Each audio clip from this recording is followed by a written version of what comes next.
اصول تو یہی ہے کہ دریا میں جو جائے تیرنا نہ آتا ہو تو ڈوب جاتا ہے، لیکن اگر اللہ چاہے نا حضرت موسیٰ اپنے گھوڑے دریا میں ڈال دے تو وَإِذْ فَرَقْنَا بِكُمُ الْبَحْرَ فَأَنْجَيْنَاكُمْ وَأَغْرَقْنَا آلَ فِرْعَوْنَ، تو اللہ کہتا میں نے دریا پھاڑ کے موسیٰ کے لیے راستہ بنا دیا۔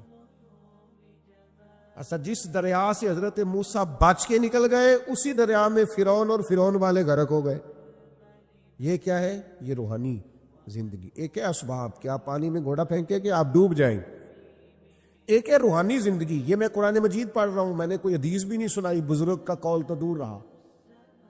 قرآن فرماتا ہے کہ ہم نے فرعون اور فرعون والوں کو اسی دریا میں غرق کیا جس دریا میں ہم نے حضرت موسیٰ کے لیے رستے بنا دیے اور دریا پھاڑ کے رستے بنا دیے۔ تو رب کریم نے ایک روحانی زندگی بھی مومن کی رکھی ہے، روحانی زندگی۔ ذرا غور کیجئے کہ بھلا میں کیا کہنے لگا، صرف 50 سیکنڈ کے لیے آپ نے سوچنا ہے۔ زندگی میں ہمیں بہت ساری ایسی چیزیں ملی ہیں جو ہماری محنت کا نتیجہ نہیں، ہمیں بہت سارا ایسا کچھ ملا ہے جس کے ہم قابل تھے نہیں، پر رب نے عطا کر دیا۔ نہ سمجھ لو آپ، یہ جو آپ کو ملا ہے نا، تھے نہیں قابل پر ملا ہے، کچھ تو محنت کی ہے، کوشش کی ہے، تو اس کے سبب سے ہو گیا۔ جو بغیر محنت کے جد و جہد کے ملا ہے نا، یہ وہ روحانی رستہ ہے جس کے بارے میں اللہ کا قرآن کہتا ہے وَمَن يَتَّقِ اللَّهَ يَجْعَل لَّهُ مَخْرَجًا، جو اللہ سے ڈرے گا اللہ ہر مشکل سے نکلنے کے لیے اسے رستہ عطا کر دے گا، وَيَرْزُقْهُ مِنْ حَيْثُ لَا يَحْتَسِبُ، اور اسے وہاں سے رزق دے گا جہاں سے اس نے کبھی سوچا بھی نہیں ہوگا۔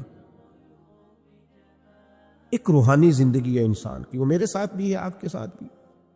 کئی چیزیں ہمارے پاس ایسی ہیں کہ اگر ہماری قابلیت دیکھی جائے تو وہ ہمارے پاس ہو سکتی، یعنی سے ثبوت نہ پوچھو میں تو نظر کرم قد ہوئی، اے میں جانا یا دل بھر جانے، اے پھر غیر نہ جانے۔ کچھ چیزیں ایسی ہیں جو خالص مختصر سی میری کہانی ہے، جو بھی ہے ان کی مہربانی، وہ ہماری محنت کا نتیجہ۔ یہ روحانی زندگی ہے، روحانی زندگی کو سمجھو۔ ایک روحانی نظام ہے اللہ کا، اس نے بنایا۔ صحابہ فرماتے ہیں جنگ بدر کا موقع تھا، اللہ کے فرشتے آئے ہوئے تھے، قرآن کہتا ہے فرشتے آئے ہوئے تھے، تو حال یہ تھا کہ صحابہ فرماتے ہیں ہم کسی کی گردن کافر کی کاٹنے لگتے تھے، اس کی گردن ہم سے پہلے کٹ کے گر جاتی تھی۔ یہ کیا ہے؟ یہ اللہ کا روحانی نظام ہے، اس نے بنایا ہے۔ آپ کی اور میرے ساتھ یہ نظام وابستہ ہے۔ تمہیں بتاؤں گھروں میں سب سے بہترین گھر کون سا ہوتا ہے؟ او میرے بھائیوں، وہ کتنا کو بہترین گھر ہے جسے مدینے والے رسول نے بہترین کہہ دیا ہے۔ فرمایا تمہیں بتاؤں نا گھروں میں بہترین گھر کون سا ہے؟ ہم سمجھتے ہیں ٹائلیں اچھی ہوں، کمرے ہوادار ہوں، اور کچن جو ہے وہ انواع و اقسام کے کھانوں سے بھرا ہوا ہو، سین اچھا ہو، اور جناب ہر چیز کی سہولیات گھر میں ہو، امن ہو، سکون ہو۔ نہیں، حضور فرماتے ہیں مجھ سے پوچھو نا بہترین گھر کون سا ہے؟ تو یا رسول اللہ بتائیے، سیاستہ میں حدیث ہے، کریم رسول فرمانے لگے گھروں میں بہترین گھر وہ ہے جس میں کوئی یتیم رہتا ہو اور اس کے ساتھ سلوک اچھا کیا جاتا ہو، اچھا سلوک کیا جاتا ہو، یتیم کو رکھا جائے، پھر اس کی پوری نگرانی کی جائے، اسے پورا پیار دیا جائے، اسے پوری محبت دی جائے، یتیم رہتا ہو اور اس کا خیال بھی رکھا جاتا ہو۔ اور میرے نبی کریم صلی اللہ تعالی علیہ وسلم فرمانے لگے تمہیں بتاؤں نا کہ گھروں میں بدترین گھر کون سا ہوتا ہے؟ بدترین گھر کون سا ہے؟ حضور بتائیے، فرمایا جس میں کوئی یتیم رہتا اور اس کے ساتھ سلوک نہ صحیح کیا جاتا ہو، اس کو تکلیف دی جاتی ہو، وہ کرب میں ہو، وہ تکلیف میں ہو، وہ اذیت میں ہو۔ رکھنے والوں نے رکھ تو لیا ہے لیکن ان کو پتہ ہی کوئی نہیں ہے کہ ان کے ساتھ ہم نے رویہ کس طرح کا رکھنا تھا۔ یہ ایک اللہ کی قدرت ہے، اس کی حکمت ہے۔ چلے جاتے ہیں بعض اوقات بڑے، میں نے جو شروع میں آیت پڑھی، اللہ فرماتے ہیں علم یجدک یتیما فآویٰ، محبوب ہم نے آپ کو یتیم پایا، پھر اپنے جوار رحمت میں وسیع جگہ دی، پھر ہم نے آپ کو غنی کر دیا، پھر ہم نے آپ کو اپنے قرب کا رستہ عطا کیا۔ اللہ نے نبی کریم علیہ السلام کو در یتیم پیدا فرمایا۔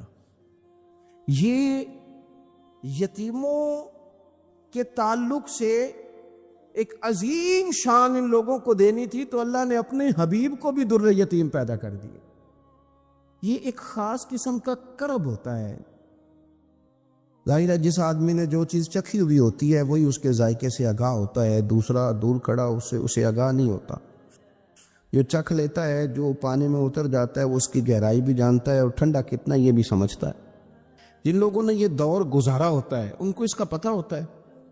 نبی کریم صلی اللہ علیہ وسلم نے یہ وقت بتایا تھا، حضور نے یہ دیکھا تھا۔ حضور صلی اللہ علیہ وسلم اس کی تکلیف سے، اس کی آزمائش سے، اس کے مد و جزر سے پوری طرح آگاہ تھے، اس لیے حضور نے گن گن کے یتیموں کے حقوق بیان کی۔ میں نے اپنی زندگی میں یہ نظام دیکھا ہے، پہلے 2 ہفتے لوگوں کی نظروں میں بڑا پیار، اگلے 2 ہفتے اس میں تھوڑی سی کمی، پھر اس کے بعد آہستہ آہستہ کہنا کہ چلو کوئی تعلیمیں حاصل کرنا ضروری تو نہیں نا، چلو یہاں پڑھنا ضروری تو نہیں نا، چلے بندے کو خرچے بھی تو کم، پھر آہستہ آہستہ، کیونکہ کوئی بھی چیز ہے نا وہ پرانی ہوتی ہے، اس میں کمزوری آنا، پھر لوگوں کے لب و لہجے کا تبدیل ہونا، پھر بعض اوقات کسی شخص کا آ کے کوئی بات پوچھنا تو اس کے سوالوں میں چبھن، اس کے لب و لہجے کے اندر گھٹن کہ کتنے بجے باہر جاتے ہو، کب واپس آتے ہو، اب شام کو کتنے بجے جاتے ہو۔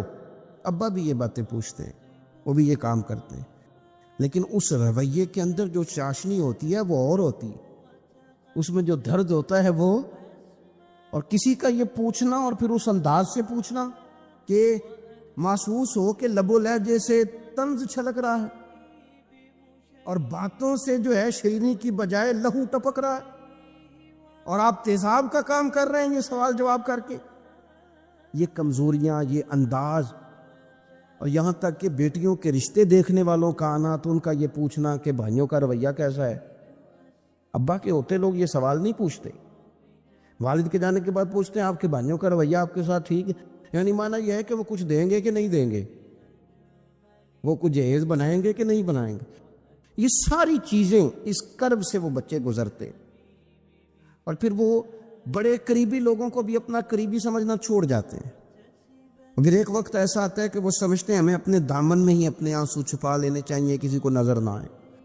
وہ محسوس کرتے ہیں کہ ہمیں خود سے ہی بس سمٹ جانا چاہیے، کسی تک ہماری کوئی چیز پہنچے نہ۔ آہستہ آہستہ لوگ چیزوں کو چھپانے لگتے ہیں، اور یہ پوچھنا کہ روٹی کھائی ہے کہ نہیں کھائی، تو اس طرح پوچھنا جیسے کوئی خیرات لے کے کھڑا ہے دروازے پہ، آپ نے کھلانی ہوتی تو کھلا دی ہوتی۔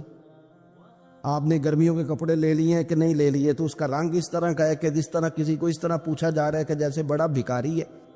یہ ساری چیزیں ہم اس انداز میں کرتے ہیں کہ وہ جو خوبصورت، میں کہہ چکا ہوں کہ پھر اگر کسی ادارے میں وہ بچے ہیں تو وہاں ان کو دکھایا جاتا ہے کہ اتنے بچے ہیں تو ہمیں فنڈ چاہیے۔ آپ اچھی نیت سے کر رہے ہوں گے صاحب، لیکن آپ اس کومپل کو بھی تو دیکھیں نا کہ اس نے کھلنا ہے، اس نے پھول بننا ہے، اس نے کس طرح چھاؤں لوگوں کو دینی ہے جب وہ خود مرجھا جائے گا۔ پھر یہ لوگوں کو، ایسے بچوں کو میں نے عام لوگوں سے نفرت کرتے دیکھا، پیچھے ہٹتے دیکھا، لوگوں کے لیے ان کے دلوں کے اندر اچھے جذبات نہ رہے۔ انہوں نے محسوس کیا کہ یہ ہمارے ساتھ تعاون کرنے نہیں آئے، یہ ہماری عزت کو مجروح کرنے آئے، یہ شفقت کرنے نہیں آئے، یہ تو خیرات دینے آئے۔ سنو، میرے رسول کریم صلی اللہ علیہ وسلم کا انداز کیا ہے یتیم کے تعلق سے۔ حضرت بشیر بن اقربہ رضی اللہ تعالیٰ، مجموع زوائد میرے سامنے پڑی ہے، فرماتے احد میں میرے والد شہید ہو گئے۔ نبی پاک صلی اللہ تعالیٰ علیہ وسلم نے نا مجھے اپنے گھوڑے کے پیچھے اپنے ساتھ بٹھا لیا گھوڑے پہ، اور میں سرور کائنات علیہ الصلاۃ والسلام کے ساتھ گھوڑے پہ بیٹھا ہوں، تو حضور مجھ سے پوچھتے ہیں تمہارے والد چلے گئے؟ میں رو پڑا۔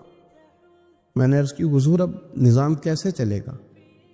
آپ یقین کریں چھاؤں کا پتہ تب بھی چلتا ہے کہ جب دھوپ آتی ہے اور اس کی قدر کا احساس ہوتا ہے، محسوس ہوتا ہے۔ جب کوئی گھر کا بڑا رخصت ہو جاتا ہے تو یوں لگتا ہے کہ ساری چھتیں کمروں کی بھی گر گئی ہیں، صحن کی بھی گر گئی ہیں۔ اب یکدم دھوپ آئی ہے، پھر اس کا احساس محسوس ہوتا ہے۔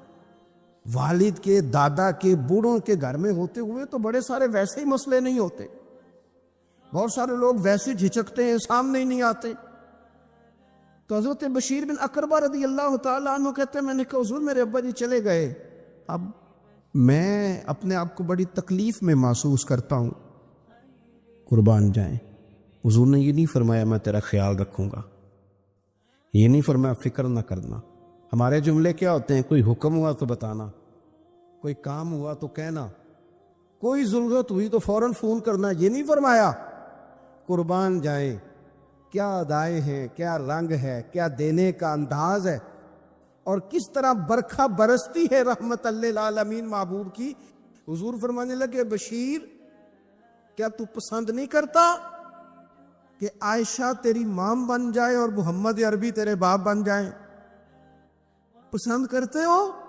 حضرت بشیر بن اقربہ رضی اللہ تعالیٰ عنہ فرماتے ہیں کہ میں بیٹھا تو گھوڑے پہ تھا، پر مجھے یوں لگا کہ ساری ہی دنیا گویا میری جھولی میں آ گئی، سارا کچھ یہاں، اتنی بڑی بات حضور نے کر دی، اتنے بڑے جملے کہہ دیے۔ میں تو پسند نہیں کرتا، تجھے اچھا نہیں لگتا کہ عائشہ تیری ماں بن جائے اور محمد مصطفیٰ صلی اللہ علیہ وسلم تیرے والد بن جائے تو پسند نہیں؟ فرماتے ہیں بس ختم ہو گئی بات۔ پھر تو ہم نے دھوپ دیکھی کبھی نہیں، پھر تو غربت گویا آئی کبھی نہیں، پھر تو ہم نے دیکھا ہی نہیں مد و جزر کیا ہوتا ہے۔ وہ تو دنیا کی بات کرتے ہیں نا، مجھے تو لگتا ہے کہ جن کے لیے یہ لفظ آ گئے نا ان کی تو قیامت کی بھی ساری مشکلیں حل ہو گئے، کہ تو آخرت کے بھی سارے معاملات طے ہو گئے۔ میرے نبی کریم صلی اللہ تعالی علیہ وسلم ایک ہماری خاص توجہ، اور یہ ہمارا اپنا نفع ہے۔ ایک بچہ آ گیا، یتیم بچہ، اس نے آ کے عرض کی حضور 3 گھر میں افراد ہیں، میں، میری بہن اور میری بیوہ ماں، والد حضور چلے گئے اور آج نہ 3 دن ہو گئے روٹی کوئی نہیں کھائی۔ میں اس منظر کو بھی جانتا ہوں کہ جب یتیم گھر میں اکٹھے بیٹھے ہوتے ہیں اور پتہ ہوتا ہے ان کو کہ ہماری اماں کے پاس آج پیسے کوئی نہیں اور گھر میں روٹی بھی کوئی نہیں، تو پھر ان کو بھوک ہی نہیں لگتی۔ ہاں نہیں لگتی۔ اماں پوچھتی ہے پتر روٹی کھانی ہے؟ نہیں میں تو سویرے جو کھایا تھا وہ ہضم ہی نہیں ہوا، اماں جی شاہی کوئی نہیں۔ یہ پردے اس طرح کر کے بچائے جاتے ہیں، ایک دوسرے کو تسلیاں دینا، ایک دوسرے سے پیار کا بڑھ جانا، ایک دوسرے کے لیے جذبات اور طرح کے بن جانا، حکمت الہی کے تقاضے ہوتے۔ یا رسول اللہ صلی اللہ تعالی علیہ وسلم بیوہ ماں ہے، یتیم بہن ہے، 3 دن سے کھایا کچھ نہیں۔ قربان جائیں، وہ گھر جہاں سے کائنات کھاتی ہے ساری۔ حضور نے فرمایا بلال جا کے ساری ازواج مطہرات سے پوچھ گھر میں کیا ہے۔ حضرت بلال کہتے ہیں میں سارے گھاری پوچھ آیا، ٹٹول آیا، ٹوٹل 21 کھجوریں نکلی۔ یہ 2 جہاں کے شاہ ہیں اور پاس کچھ رکھتے نہیں، 2 جہاں کی نعمتیں ہیں، ان کے خالی ہاتھ میں حضور کے سارے گھر کو میں ڈھونڈ 21 کھجوریں نکلی تو لا کے میں نے پیش کر دی، تو حضور نے ڈائریکٹ اس کو نہیں دی، نبی پاک نے اپنے ہاتھ پہ رکھ لی، اور کہتے پھر حضور نے نا اپنا منہ مبارک قریب کیا کھجوروں کے۔ صحابہ خود فرماتے ہیں کہ یہ جو حضور نے منہ مبارک قریب کیا نا تو نبی پاک برکت کی دعا کر رہے تھے، 21 کھجوروں پہ برکت کی دعا ہوئی۔ حضور نے اس بچے کو بلایا، تھپکی دی، فرمایا لے جا 7 تیری، 7 تیری بہن کی۔ انہیں معمولی نہ سمجھنا ہو تو حضرت بلال کہتے ہیں حضور 3 بھی دے دینا کبھی تو 30 سال ختم ہی نہیں ہوتی، 30 سال گزر جاتے ہیں، نکالتے رہو کھاتے رہو، ختم ہی نہیں ہوتی۔ حضور نے فرمایا 7 تیری، 7 تیری بہن کی، 7 تیری والدہ کی، اور 7 حضور نے اور بھی تلقین فرمائی، فرمایا ایک سویرے کھایا کرنا، ایک شام کو کھایا کرنا، یہ لے جا۔ حضرت سیدنا بلال حبشی کہتے ہیں رضی اللہ تعالیٰ عنہ کہ بچہ لے کے جب باہر نکلا تو حضرت سیدنا معاذ ابن جبل دوڑ کے گئے اور جا کے بچے کے سر پہ شفقت سے ہاتھ پھیرا، کا فکر نہ کرنا، رب کریم تجھے بہترین سرپرست عطا کرے گا، پتر پریشان نہ ہونا، اللہ تیری مدد کرے گا۔ صرف حوصلہ دیا، سر پہ دست شفقت پھیرا، بچہ چلا گیا تو حضور نے فرمایا ماں ادھر آؤ نا ذرا، یا رسول اللہ حکم ہو۔ فرمایا کس چیز نے تمہیں اٹھایا بچے کے سر پہ ہاتھ رکھنے کے لیے؟ اس نے تمہیں کہا کس چیز نے تمہیں اٹھایا جو تم بچے تک پہنچ گئے؟ عرض کی یا رسول اللہ وہ جو میرے دل میں اللہ نے یتیم کے لیے رحمت رکھی ہے نا، اس نے مجھے اٹھایا تھا، اور میں نے جا کے اس کے سر پہ دست شفقت پھیرا تو حضور فرمانے لگے سن پھر، جو کسی یتیم کے سر پہ خالی ہاتھ بھی پھیر دے، جتنے بال اس کے ہاتھ کے نیچے آئیں گے نا، رب اتنی خطائیں معاف کرے گا، اتنی نیکیاں دے گا، اتنے درجے اس کے بلند کر دے گا۔ خالی دست شفقت ہی پھیر دے، دینا دلانا تو بعد کی بات ہے، اس کا خیال رکھنا تو۔ یہ جو ہمارے مدارس ہیں نا، ان میں اکثر بچے غریب ہوتے ہیں، لیکن کچھ بچے تگڑے گھروں کے بھی ہوتے ہیں، مالدار گھروں کے بھی ہوتے ہیں۔ اس میں اگر کوئی ایسا بچہ آ بھی جاتا ہے نا جو یتیم ہے، کمزور ہے، تو اپنے آپ کو محسوس نہیں کرتا کمزور، کیونکہ وہ یہ نہیں سمجھتا کہ میں یتیم خانے میں آیا ہوں۔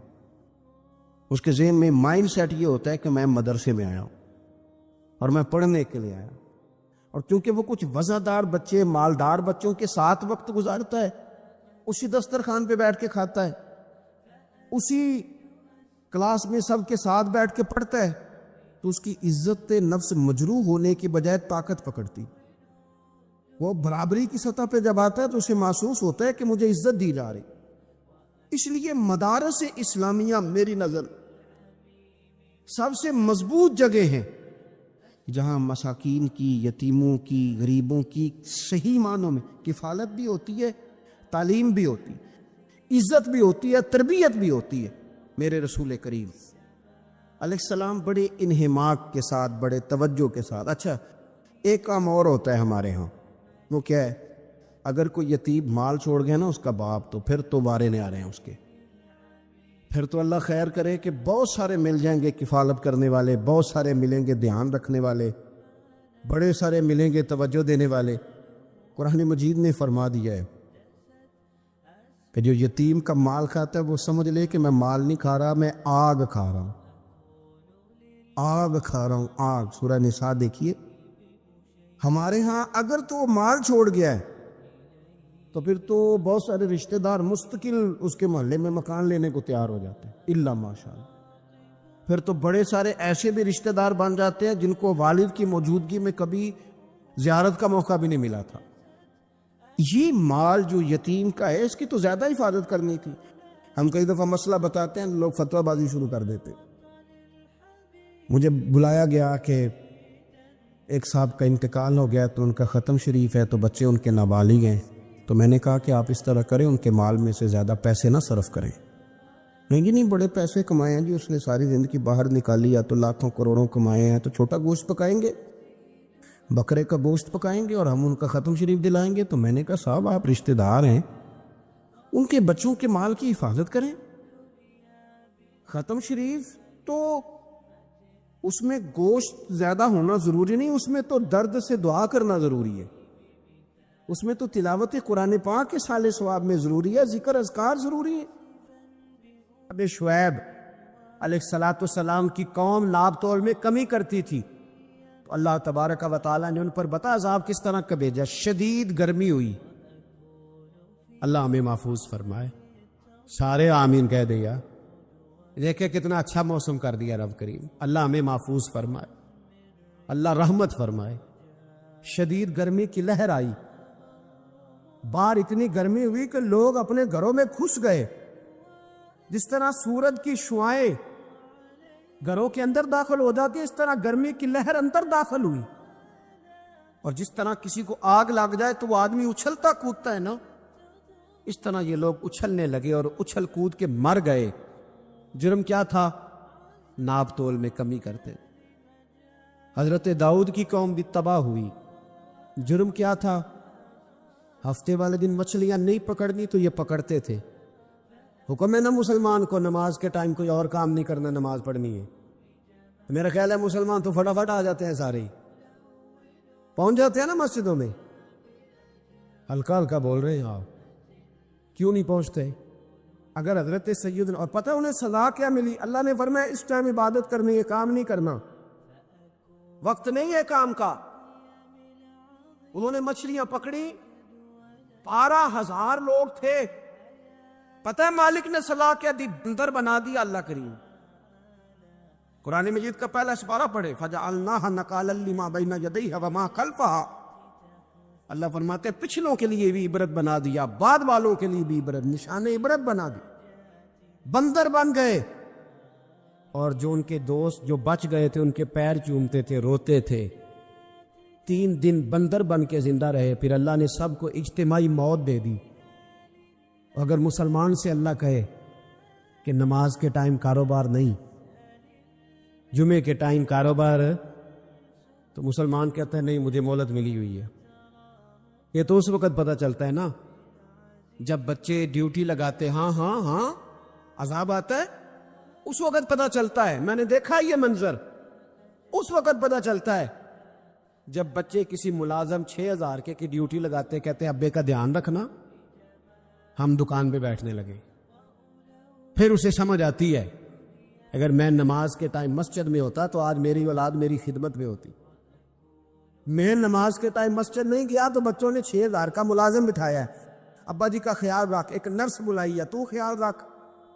کدھر ہوتے ہیں مسلمان نماز کے ٹائم؟ ایک عیسائی نے اعتراض کیا ہے، سنے، وہ کہتا ہے مجھے لگتا ہے مسلمانوں کے 3 خدا ہیں۔ مسلمان اڑ گیا، کہنے لگا نہیں ہمارا تو ایک ہے، کہا نہیں 3 ہے۔ معاذ اللہ استغفر اللہ، ہمارا ایک ہے، کہنے لگا نہیں میں ثابت کرتا ہوں، ایک تمہارا خدا 5 نمازوں کا ہے، ایک رمضان کا ہے، ایک عید کا ہے۔ لگتا ہے معاذ اللہ عید والا زیادہ تگڑا ہے، تم زیادہ آتے ہو، رمضان والا لگتا ہے اس سے کچھ کمزور ہے، تم تھوڑے آتے ہو، اور 5 نمازوں والا شاید سب سے کمزور ہے۔ بات عقل کی ہے کہ نہیں؟ اس نے اعتراض ٹھیک کیا، تو مسلمان کو چاہیے نا خیال کرے۔ ایک یہودی نے لکھا تھا، اس نے کہا تھا جس دن مسلمانوں کی تعداد فجر کی نماز میں اتنی ہو گئی جس دن جتنی جمعے میں ہوتی ہے، اس دن نہ کوئی یہودی سازش کرے گا نہ کوئی عیسائی تلوار نکالے گا۔ شرط یہ ہے کہ یہ اسی طرح فجر پڑھنے آئے جس طرح جمعہ پڑھنے آتے ہیں، تو پھر کوئی شخص بھی ان کو کسی جگہ شکست دے سکتا تو ہمارے گناہ ہمیں پریشان کرتے۔ یہ جتنی آزمائشیں ہیں ان کے پس منظر میں گناہ ہیں۔ ہماری زندگی کے اندر جتنی تکلیفیں، ہماری پریشانیوں کا سبب ہم کون ہیں۔ بہت ساری جگہوں پہ ہم غلطی کرتے ہیں، اس کی ہمیں سزا ملتی، غلطی کی سزا۔ ایک نوجوان نے مجھے بڑی گہری بات سنائی، میرا قریبی تعلق تھا، کہنے لگا گھر میں بڑا مسئلہ ہے، بڑی پریشانی ہے، ماں اور بیوی کا ماحول اتنا سخت ہو گیا کہ نمٹ نہیں سکتا۔ آپ یقین کریں میں نے ڈیٹیل سے ساری چیز کو سٹڈی کیا، میرے پاس اتنا وقت نہیں ہوتا، پھر بھی میں نے اس فیملی کو پورا پڑھا، تو غلطی نوجوان کی نکلی، نہ اس پہ اماں اعتبار کرتی ہے نہ بیوی اعتبار کرتی۔ اس نے جھوٹ بول بول کے اس طرح کی ماحول پیدا کر دیا ہے کہ کوئی اس پر اعتماد کرنے کو تیار ہے۔ اگر آپ ناراض نہ ہو تو ایک بات کروں، پتہ ہے گھر میں ماحول کب خراب ہوتا ہے؟ باہر والے ہماری تقریر سنتے ہیں، گھر والے ہمارا عمل دیکھتے ہیں۔ جب وہ دیکھتے ہیں نا کہ یہ کس طرح کا شخص ہے، اس کے رویے، اس کا کردار، اس کا لب و لہجہ کتنا برا ہے، اور یہ کردار کا کتنا کمزور ہے۔ اعلیٰ حضرت فرمایا کرتے تھے نیک وہ ہوتا ہے جس کی تنہائی صاف ستھری ہوتی، اس لیے ماحول بگڑ جاتا ہے۔ یہ جو ہم کہتے ہیں نا میرے سجن بڑے بنتے ہیں پھر ٹوٹ جاتے ہیں، کچھ لوگ ایسے ہوتے ہیں جو ان کے پاس جاتا ہے انہی کا ہو جاتا ہے، وہ کہیں اور کے قابل کیوں بھلا؟ اس لیے کہ ان کے کردار میں ٹھنڈک دیکھتا ہے، ان کے لب و لہجے میں مٹھاس دیکھتا ہے، اس شخص میں اتنی خوبصورتی دیکھتا ہے کہ اسی کا بن جاتا ہے۔ حضرت ابراہیم بن ادم کے پاس ایک نوجوان آیا، کہنے لگا میں گناہ کرنا چاہتا ہوں، فرمانے لگے بالکل کر، اللہ کا دیا ہوا رزق کھانا چھوڑ دے اور گناہ کر۔ کہنے لگا یہ نہیں ہو سکتا، فرمانے لگے چل پھر اس طرح کر، رب کی زمین پہ نہ رہ، کسی اور کی زمین پہ چلا جا۔ کہنے لگا یہ بھی نہیں ہو سکتا، فرمانے لگے چل اللہ کی چھت سے نکل جا۔ کہنے لگا یہ بھی نہیں ہو سکتا، تو آپ رو پڑے۔ فرمانے لگے پھر جناب اسرائیل جب آئیں تو ان سے کہنا مجھے 2-3 سال کی مہلت دے دے، پچھلی میری گناہوں میں گزر گئی، میں ذرا 3 سال عبادت کر لوں۔ تو وہ شخص بھی رونے لگا، کہنے لگا حضور وہ مہلت نہیں دیتے، وہ جب لینے آتے ہیں تو پھر لے کے اللہ تعالیٰ نے جب انسان بنانا چاہا نا تو جناب جبریل کو کہا مٹی لے کے آ زمین سے۔ حضرت جبریل نے مٹی پہ ہاتھ ڈالا تو باقی کی مٹی رونے لگ گئی، اسے جدا نہ کر۔ تو جناب جبریل چھوڑ کے چلے گئے، حضرت میکائیل کو بھیجا مٹی لا، مٹی پہ ہاتھ ڈالا تو باقی کی مٹی رونے لگ گئی، چھوڑ کے چلے گئے۔ جناب اسرائیل کو بھیجا، مٹی پہ ہاتھ ڈالا تو باقی کی رونے لگ گئی، چھوڑ کے نہ جاؤ۔ تو حضرت اسرائیل فرمانے لگے تیرا رونا دیکھو کہ رب کا حکم دیکھو۔ وہ لے گئے، جب پیش کی تو رب کریم نے فرمایا اسرائیل جان نکالنے کی ڈیوٹی بھی تیری، تو مٹی کو لے آنا، باقی مٹی روتی بھی رہے تو روتی رہے، جب میرا فیصلہ آ جائے تو پھر اس میں کوئی گنجائش، ہم کھاتے بھی اللہ کا ہیں، نافرمانی بھی اس کی کرتے، زمین پہ بھی اس کی چلتے ہیں، نافرمانی بھی اس کی کرتے، حکم کسی اور کا مانتے، چھت پہ رب کریم کی رہتے، اس طرح نظام نہیں چلتا۔ میرے بھائی یاد رکھ لو، گناہوں کی سزا ملے گی، زندگی تنگ ہو جائے، یہاں بھی آزمائش ہوگی اور وہاں بھی۔ میں نے درس میں کہا تھا، پھر بات کہتا ہوں، یہ میں اپنے لیے کہہ رہا ہوں، توجہ ہے میری بات پر۔ دعا فرمایا کرے کہ جو کچھ ہم نظر آتے ہیں اللہ ہمیں ویسا بننے کی توفیق بھی عطا فرما۔ اللہ ویسا بننے کی یہ مشکل معاملہ ہے، مشکل۔ دیکھیں نا ایک آدمی سیاستدان ہے، اس نے بڑے اچھے نعرے لگائے، انقلاب آ جائے گا، میں غریب کا بھلا کر دوں گا، میں یتیموں کے سر پہ ہاتھ رکھوں گا، میں مجبوروں کی مدد کروں گا، میں دکھیوں کی مدد کروں گا، مزدوروں کو۔ اس نے اچھے اچھے نعرے سکھائے، اچھا اس نے پیغام دیا، اندر اس کے یہ تھا کہ اقتدار ملے گا تو مرضی کروں گا۔ لوگ اس کے گرد بھی گئے، اس کی گاڑی کے پیچھے بھی بھاگے، لوگوں نے اس کے نعرے بھی لگوائے، جیب سے پیسے لگا کے اس کے پوسٹر بھی شائع کیے، لوگ اس کے گرویدہ ہو گئے، لوگوں نے پوری، اور میری قوم نے تو بیچاری نے کئی دفعہ دھوکے کھائے، جس نے نعرہ لگایا غریب اسی کے پیچھے مسیحا بن کے چل پڑا۔ آج دھوکہ دے لیا، لوگوں کو پیچھے لگا لیا۔ یہ بتاؤ اگر راز کھل جائے، اگر راز کھل جائے کہ یہ دھوکہ دے رہا ہے، یہ فریب کر رہا ہے، تو لوگ اس کا کیا حال کریں گے؟ یہ راز قیامت میں کھل جائے گا، قیامت میں یہ راز یہ کھل جائے گا، کھل جائے گا، یہ دھوکے باز تھا۔ اذا زلزلت الارض زلزالہا، جب زلزل آئے گا جیسے اس کا آنا ٹھہرا، واخرجت الارض اثقالہا، زمین اپنے بوجھ باہر نکال دی۔ اس سے مراد کیا ہے کہ زمین پہ جو جرم ہوئے زمین بتا دے گی، باہر نکل آئے۔ وقال الانسان ما لہا، انسان کہے گا اسے کیا ہوا، یہ تو سب کچھ بتا رہی، بوجھ باہر نکال دے گی۔ ایک آدمی پیر طریقت بن کے بیٹھ گیا، جبہ کھبا پہن کے بڑی پگڑی باندھ کے بیٹھ گیا، اچھی اچھی نیک باتیں بتانے لگا، لوگ اس کی دست بوسی کرنے لگے، ہاتھ چومنے لگے، پیچھے لگ گئے، خدمت کرنے لگے، جیب سے نذرانہ دینے لگے۔ اس کے نام پر لوگ اپنی جیب سے لنگر پکانے لگے، خانقاہ کی خدمت ہونے لگی، مہمان اس کے آتے، نوکری کوئی اور کرتا۔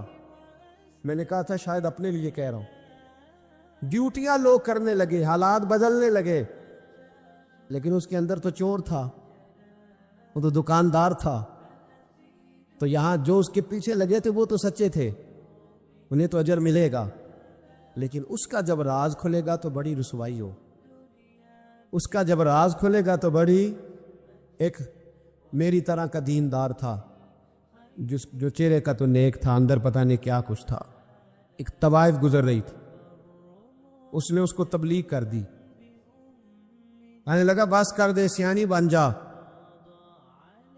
تو کسی دانشور میں لکھا ہے اس نے بڑا سخت جواب دیا، اس عورت نے، کہنے لگی بابا میں تو جو ہوں وہ نظر بھی آ رہی ہے، تو بتا جو تو نظر آتا ہے وہ تو ہے کہ نہیں؟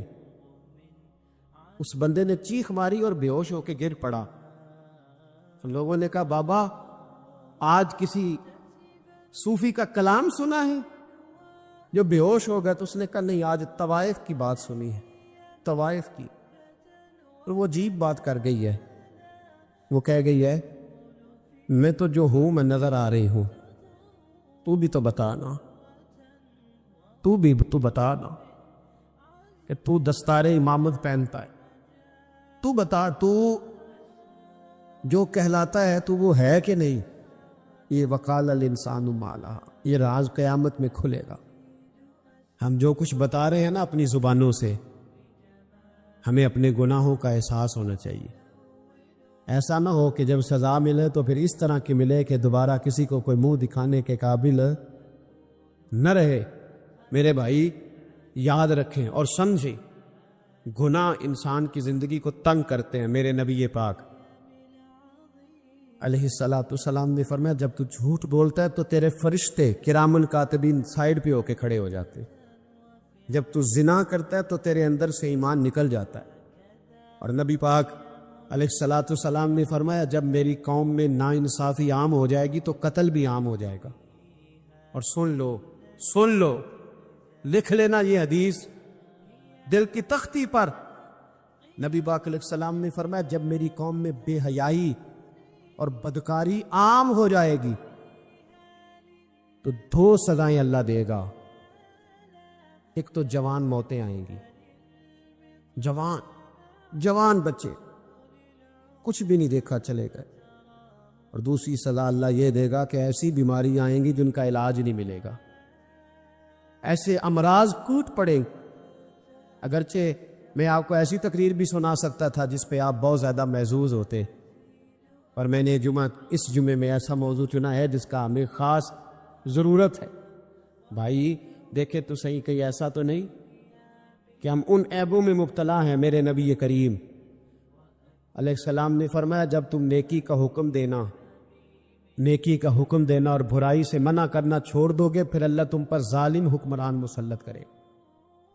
اور اگلے لفظ اس سے بھی زیادہ سخت ہیں. محبوب فرمانے لگے پھر تمہاری نیک لوگ دعائیں بھی کریں گے تو اللہ وقتی طور پر ان کی دعاؤں کو بھی قبول نہیں فرمائے گا. اس لیے کہ تم لوگوں نے نیکی کا حکم دینا اور بھلائی سے روکنا چھوڑ دیا. عزیزو یاد رکھو جب گناہ عام ہوتے تو پھر حالات بدلتے اور لوگوں کو سزا ملتی ہے ان کے گناہوں کی. بلکہ یہاں تک لکھا ہے کہ نیت خراب ہو تو سزا شروع ہو جاتی. کیا خراب ہو؟ بولیے گا. نیت بھی خراب ہو تو سزا. حضرت رومی کہتے ہیں کہ ایک بادشاہ کو پتہ چل گیا کہ ایک آدمی نے بڑا اچھا باغ لگایا ہے، خوبصورت باغ ہے، مالٹے کا کنوں کا باغ بڑا پیارا. بادشاہ نے کہا ذرا جا کے دیکھتا ہوں. بادشاہ سلامت بال دیکھنے آئے تو اب وہ مزدور آدمی تھا، عام آدمی تھا جس نے باغ لگایا، کسان تھا. اس کو کہا کہ چند کنوں توڑ کے لایا تو بڑے پیارے لگے. 1-2 اور لایا، کھائے، بڑے میٹھے، بڑے پیارے، بڑے توانا، بڑا مزہ آیا. تو بادشاہ کے دل میں خیال آیا کہ اس پہ قبضہ نہ کر لوں باغ پہ. ہمارے یہاں نا کرائے پہ دکان دیتا نا مالک، وہ جب کسی غریب کی چل جاتی ہے کہتا تو خالی کر، میں نے خود ڈال لی ہے. چل گئی نا اس کی. حالانکہ رزق اپنے اپنے نصیب کا ہے، رزق اپنے اپنے نصیب کا ہے. جس کو اللہ تعالیٰ چاہتا ہے عطا کرتا ہے. تو اس کو کہا کہ اور توڑ کے لا، اور دل میں خیال ہے کہ یار اتنا اچھا باغ ہے قبضہ کر لیتے ہیں. ہماری حکومتیں قبضہ کر لیتی ہے کہ جو چیز اچھی لگ جائے. اب وہ کسان 2-3 کنوں توڑ کے لایا، اس نے کھائے تو کھٹے نکلے، ترش تھے. کہنے لگا تجھے کیا ہو گیا ہے؟ تو بندہ بڑا صاحب دل تھا، کہنے لگا میں تو ٹھیک ہوں، آپ اپنی نیت سے پوچھیں کہیں خراب تو نہیں ہو گئی. تو کنوں میں بھی اس کا اثر آ گیا ہے. اپنی نیتیں بگڑ جائیں نا، نیتیں. اب ایک بات کہنے لگا ہوں، غور سے سننا. جب تک 2 بھائی اکٹھے کاروبار کرتے ہیں نیت ہوتی ہے کہ ہمارا گھر چلے گا، تب تک اللہ برکت دیتا ہے. اور جب اپنی اپنی جیبیں سمیٹنے لگ جاتے ہیں نا کہ یہ میرا 5,000 ہے، آج میں گیا تھا اگرائی کرنے، یہ میرا 10,000 ہے، آج میں نے محنت زیادہ کی. جب وہ ٹٹولنے لگتے ہیں پھر اس دکان سے بھی برکت اٹھ جاتی ہے، پھر وہاں سے بھی برکت ہے چلی جاتی ہے۔ فَإِنَّ لَهُ مَعِيشَةً ضَنْكَ، فرمایا جب تو میں کو پھیر لیتا ہے پھر تیری زندگی اللہ تنگ کر دے، پھر وہاں سے بھی برکت، خوبصورتی، اثر اٹھ جاتا ہے۔ ایک سنار نے گلی میں ایک یتیم چھوٹے سے بچے کو گھومتے دیکھا تو سنار بے اولاد تھا، بچے کو اٹھا کے گھر لے آیا، 18 سال اس بچے کی پرورش کی، اس کو پالا پوسا، جوان کیا۔ سنار کے پاس وہ دکان پہ چلا جاتا، وہ کئی دفعہ دکان پہ رہتا، کئی دفعہ گھر میں رہتا۔ ایک دفعہ وہ دکان پہ تھا، بچہ گھر تھا، 18 سال کا جوان، اس کی بیوی اکیلی تھی۔ وہ جس نے ماں بن کے پالا تھا اس نے اسی پہ حملہ کر دیا، اس کا بازو بری نیت سے تھاما، بیوی چیخی۔ تھوڑی دیر گزری تو وہ نوجوان پیروں میں بیٹھ گیا، کہنے لگا اماں پتہ نہیں مجھے کیا ہوا۔ شام کو سنار آیا، بیوی چیخنے لگی، چلانے لگی، کہنے لگی آج عجیب بات ہوئی، جس کو میں نے جگر کا خون دے دے کے پالا اسی نے گندی نظر ڈالی۔ سنار محو حیرت ہے، بیوی کا خیال تھا کہ لٹھ اٹھائے گا، ڈنڈا اٹھائے گا، نوجوان کو مارے گا، لیکن وہ رونے لگ گیا۔ اس نے کہا آج اس نے میرا بابو تھاما ہے، جانے کیا کیا ہے۔ پریشان ہونے لگ گیا، سجدے میں گر گیا، کہا تو بتاتا کیوں نہیں؟ تو وہ سنار کہنے لگا اس کی غلطی نہیں، 18 سال کے بعد آج مجھ پر بھی شیطان سوار ہوا تھا۔ ایک عورت آئی تھی، وہ اپنے بازوؤں میں چوڑیاں پہننا چاہتی تھی تو میں نے بھی گندی نظر سے ہاتھ ڈالا تھا، رب کریم نے مجھے فوراً اس کی سزا دی۔ بنی اسرائیل کے جو جرم تھے نا، ان میں ایک جرم قرآن مجید نے ان کا یہ بیان کیا ہے کہ بہت سوال کرتے تھے، بہت بحث کرتے تھے۔ ان کی جن چیزوں کو عبرت بنانے کا اور سبق لینے کا ہمیں کہا گیا ہے ان میں یہ ہے کہ کثرت اور بے معنی سوال۔ ایک بندہ قتل ہو گیا ہے، حضرت کلیم کی بارگاہ میں وہ آئے ہیں، حضرت کلیم علی نبی نام علیہ الصلاۃ والسلام نے ان سے فرمایا ہے ایک گائے ذبح کرو، مرنے والے کو اس کا کچھ حصہ مارو، مرنے والا اٹھ کے بتا دے گا مجھے کس نے قتل کیا۔ اب انہوں نے پوچھا جی گائے کا رنگ کیسا ہونا چاہیے، عمر کتنی ہونی چاہیے، بوڑھی ہو جوان ہو، اتنے سوال، بے معنی سوال، بے مقصد سوال، بحثیں ہی بحثیں اور الجھاؤ ہی الجھاؤ۔ اور زندگی کے اندر یعنی زمانہ بیت گیا یہ پوچھتے ہوئے کہ جناب عیسیٰ علیہ السلام کی نانی کا نام کیا ہے، حضرت موسیٰ کی والدہ کا نام کیا ہے، یہاں تک کہ ایک صاحب یہ پوچھنے آ گئے کہ بتایا جا سکتا ہے کہ معراج کی رات جو براق گیا تھا اس کا رنگ کیا ہے۔ خدا کے بندو، یہ سوالات آپ کی ضروریات کے سوال ہیں، عجیب نوعیت کے سوال ہیں۔ اور پھر یہ بحثیں جو لوگ چھیڑتے ہیں ان کو لوگ بڑا عظیم آدمی سمجھتے ہیں کہ دیکھو یہ بڑی خاص بات نکال کے لایا ہے۔ اور میں نے یہ داستان سرائی کے منظر حرم شریف میں دیکھے، یہ ایسی بات کو روایت کر دیا جاتا ہے چند پیسے کمانے کے لیے کہ میں زیارتیں کراتا ہوں، وہ ایسی ایسی زیارت بیان کر دیتے ہیں جس کا تصور ہی نہیں ہے سرے سے۔ مجھے ایک صاحب زیارت کرانے کے لیے لے گئے تو کہنے لگے وہ جو نبی کریم علیہ السلام نے ایک مقام پہ فرمایا تھا نا کہ یہ بکری کا بچہ جو مرا ہوا ہے تم بتا سکتے ہو کہ اس کے مالکوں کی نظر میں اس کی کیا قیمت ہے؟ تو صحابہ نے کہا کوئی قیمت ہوتی تو یہاں پھینک دیتے، کوئی قیمت نہیں۔ کہنے لگے وہ جو حدیث اور وہ جو واقعہ ہوا تھا جہاں سرکار نے یہ بیان کیا تھا وہ یہ جگہ تھی، اس کی زیارت کر لیں۔ تو میں نے ان سے پوچھا آپ کو کیسے پتا یہ جگہ تھی؟ میری بات کی سمجھ آ رہی ہے؟ کیسے پتا ہے آپ کو؟ کتاب میں بخاری میں حدیث موجود ہے لیکن وہاں تو کوئی تعین نہیں ہے کہ وہ خاص، یہ بعض اوقات یہ ہوتا ہے کہ سرکار فلاں محلے سے گزر رہے تھے، لیکن بھائی نہیں آپ نے تعین کر دیا اور تبدیلی یہ وقت کے ساتھ جگہ بدل گئیں، حالات بدل گئے، کہیں خالی زمین پر مکانات آپ نے تعین کیوں کر کے کیا؟ کس وجہ سے کیا؟ ایک نئی بات جڑنے کے لیے؟ اسلام دنیا میں صرف بحث کرنے کے لیے آیا ہے؟ آپ روز ایک نئی بحث کریں گے، روز ایک نئی کہانی بنائیں گے، روز ایک آپ عنوان بنائیں گے جس پر مجادلہ ہو، مکالمہ ہو، مناظرہ ہو؟ دین کے اخلاقی پہلو اور جو عمل کے لیے دین دنیا میں آیا تھا اس پر عمل کب کرنا؟ فضول قسم کی ابحاث میں وقت ضائع ہوتا ہے، اور ہم بڑے مزہ لے لے کے، لطف لے لے کے ان چیزوں کو سنتے ہیں، غور کرتے ہیں۔ عزیز بھائی سنو اللہ کے حبیب نے کیا فرمایا۔ حضور فرمانے لگے خوبصورت مسلمان وہ ہے جو بے مقصد باتوں کو چھوڑ دے، لا یعنی اور بے مقصد چیزوں کو چھوڑ دے، با مقصد معنی خیز جو اس کی ضرورت کا کام ہے وہ ضرورت کی حد تک اپنے آپ کو وقف رکھیں۔ اور پھر دوسرا، ہم ایک اور کام کے اندر بہت زیادہ شوق رکھتے ہیں، میری ذمہ داری جو ہے میں وہ کام ٹھیک نہیں کرتا، لیکن مجھے دوسرے کے کام میں مداخلت کرنے کا بڑا شوق ہے، بجائے اس کے کہ میں اپنا خیال رکھوں کہ جو اللہ تعالیٰ نے میرے اوپر ذمہ داری ڈالی ہے وہ میں کس طرح سے سر انجام دے رہا ہوں، میں دوسروں کا خیال رکھتا ہوں۔ ہمارے استاد صاحب مختلف اساتذہ کی میٹنگ کرتے تو ایک جملہ ان کا مجھے بڑا یاد رہ گیا، وہ کہنے لگے مہربانی کیجیے گا اپنی اپنی کلاس کا خیال رکھیے گا، دوسروں کی کلاسوں کا خیال وہ ان کی ذمہ داری ہے، ان کی ثواب دید ہے جو استاد اس کلاس کو پڑھاتے ہیں۔ اپنی ذمہ داری، اپنی ڈیوٹی۔ میں آپ سے عرض کرتا ہوں اگر ہمارے ہاں مزاج مداخلت کا نہ ہوتا، ہمارے ہاں اپنی ڈیوٹیاں اپنے حساب میں اپنے دائرہ کار میں رہ کے کرنے کا مزاج ہوتا، بہت سارے کام صحیح ہو رہے ہوتے، لیکن جہاں ہر شخص کو اجازت ہے وہ ہر کام کرتا ہے۔ آپ بیمار ہو جائیں، لوگ تیمارداری کرنے آئیں گے، جتنے لوگ پتہ لینے آئیں گے سارے ایک ایک نسخہ بھی بتا کے جائیں گے، یہ کھا لیں اس سے مجھے فائدہ ہوا تھا۔ حالانکہ آپ کسی اسپیشلسٹ ڈاکٹر کے پاس جاتے ہیں، آپ کہتے ہیں میں بیمار ہوں،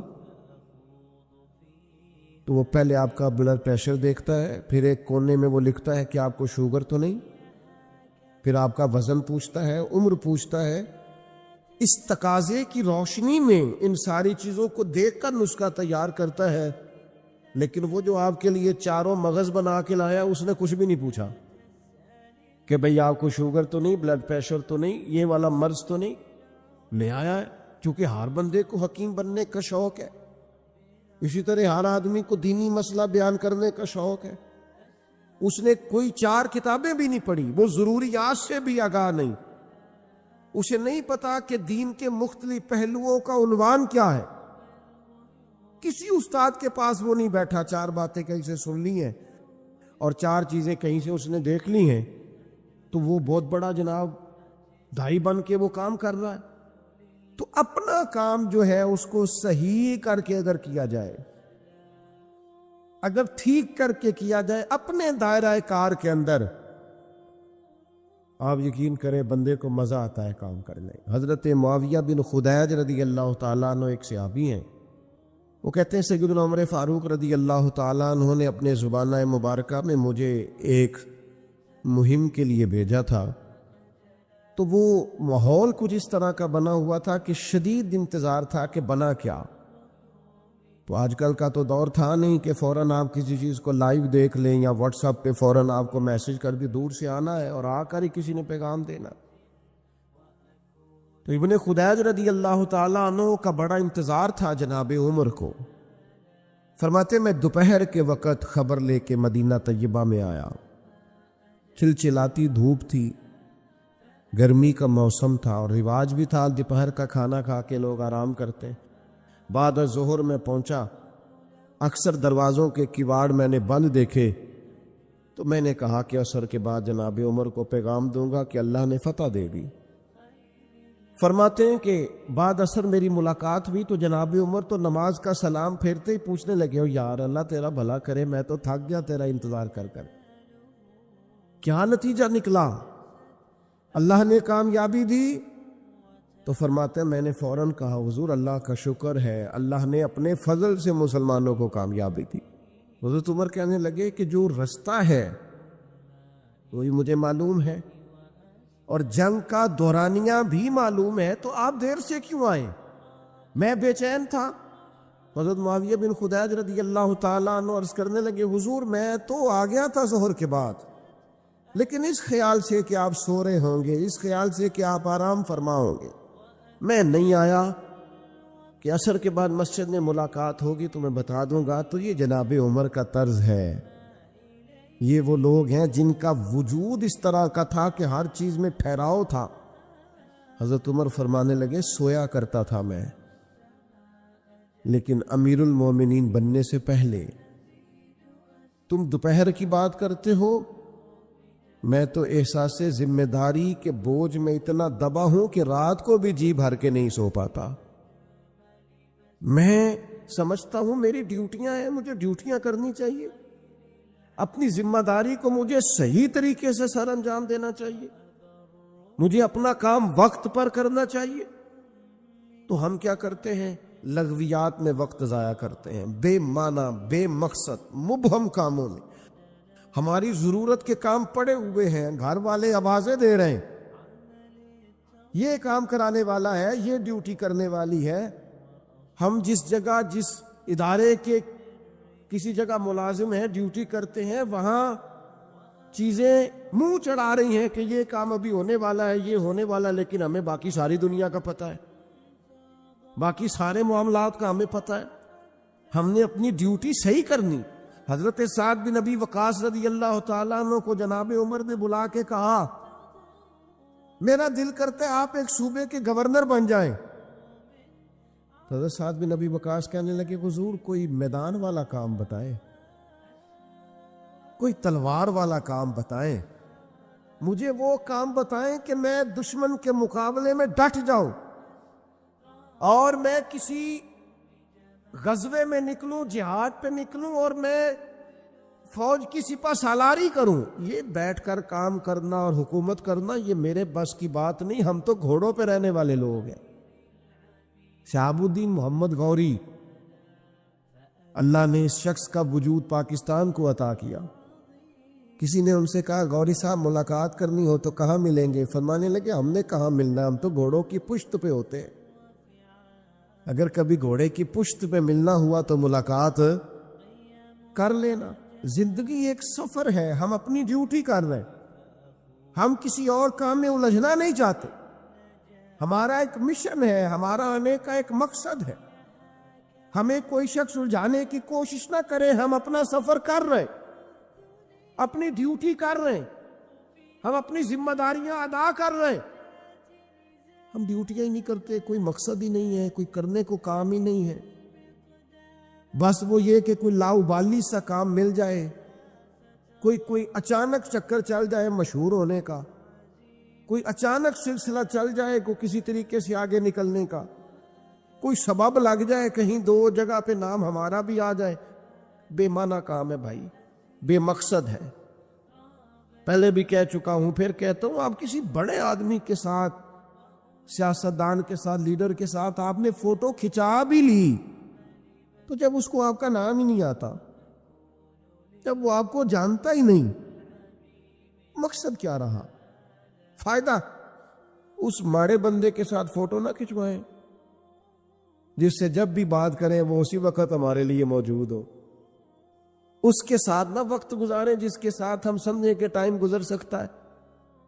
کیوں اس طرح کا لاؤبالی پن دکھاتے ہیں جس سے محسوس ہو کہ ہم شاید کسی احساس کے تلے دبے ہوئے ہیں؟ با مقصد کام، جدوجہد، خدمت، ڈیوٹی۔ امام محمد مالک رحمۃ اللہ علیہ شدید علیل ہو گئے تھے، سخت علیل تھے۔ خبر پھیل گئی کہ اب ان کی صحت جو ہے وہ زیادہ نڈھال ہو گئی ہے، اب کمزوری بڑی بڑھ گئی ہے، مشکل ہو جائے گا۔ تو چونکہ وہ فقیہ تھے، فقیہ جو ہوتے ہیں وہ مسائل میں کتاب و سنت کو سامنے رکھ اس پہ تفکر کرتے رہتے ہیں، تفکر، ہر وقت غور کرتے ہیں۔ آج کل کے لوگ نہیں ہماری طرح کے جو ویوز چیک کرتے رہتے ہیں کہ بھلا کتنے ہو گئے، جو اس چکر میں پڑے رہتے ہیں کہ لائکس کتنے ہو گئے اور کمنٹس کتنے آ گئے۔ مطلب یہ لوگ نہیں تھے۔ فقاہت، دین کو سمجھنا، تدبر کرنا کہ نیا مسئلہ درپیش ہوا ہے، لوگوں نے مسئلہ پوچھا ہے تو اس کو کیسے حل کرنا ہے، اس پر غور کرنا، قرآن و حدیث کو سامنے رکھ کر اور وہ فرمایا کرتے تھے کہ میں نے جب بھی کوئی آیت پڑھی ہے نا، پہلے بھی پڑھی ہوئی تھی، دوبارہ پڑھی ہے تو ایک نیا معنی ہی اللہ نے مجھے عطا فرمایا، ایک نیا سبق ملا ہے، اس سے ایک نئی چیز میں نے. تو امام مالک کا لوگوں تک یہ بات پہنچی کہ وہ بیمار ہے اور شدید بیمار ہے، علیل ہیں اور بڑے ہی علیل ہیں. ان کے ایک شاگرد تھے پرانے، وہ دور سے تیمارداری کرنے آئے. کہتے ہیں جب مجھے اجازت دی گئی ان کے اہل خانہ کی طرف سے، ان کے کمرے میں پہنچایا گیا تو امام صاحب بے ہوش تھے، تیز بخار تھا. میں نے جا کے سلام لی، 2-4 باتیں کی تو امام صاحب بیدار ہوئے. تیز بخار تھا، ہاتھ اٹھاتے تھے تو ہاتھ کانپتا تھا اور نکاہت تھی. اور گھر والے مجھے ان کے بچے، ان کے پوتے بتا رہے تھے کہ کئی دنوں سے کھانا پینا حضرت نے بہت کم کر دیا. لیکن فرماتے ہیں اسی وقت یہ آنکھیں کھول کے کہنے لگے یار شکر ہے اللہ کہ تم آئے ہو. میں ڈھونڈ رہا تھا کہ کوئی عالم دین مل جائے، ایک فقہی جزیے میں الجھ گیا ہوں. یہ پوچھنا تھا کہ فلاں حد جب بندہ کرتا ہے اس کے بعد صحیح جو ہے وہ سواری پہ کرنی چاہیے یا پیدل کرنی چاہیے.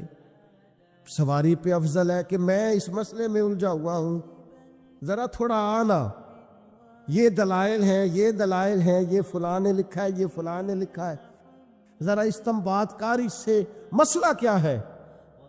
تو شاگرد بڑے نکمے ہوتے ہیں کئی، ذرا تھوڑا سا جان چھڑاتا ہوں کہ کسی طریقے سے. یہ کیا لوگ ہیں کہ آخری ہجکیاں چل رہی ہیں اور ابھی امت کو مسائل نکال کے دے رہے ہیں. فرماتے میں دلیلیں دینے لگا تو امام صاحب میری دلیلیں توڑنے لگے، کہنے لگے نہیں تیری بات تو ٹھیک ہے پر فلاں جگہ یہ بھی تو لکھا ہے نا.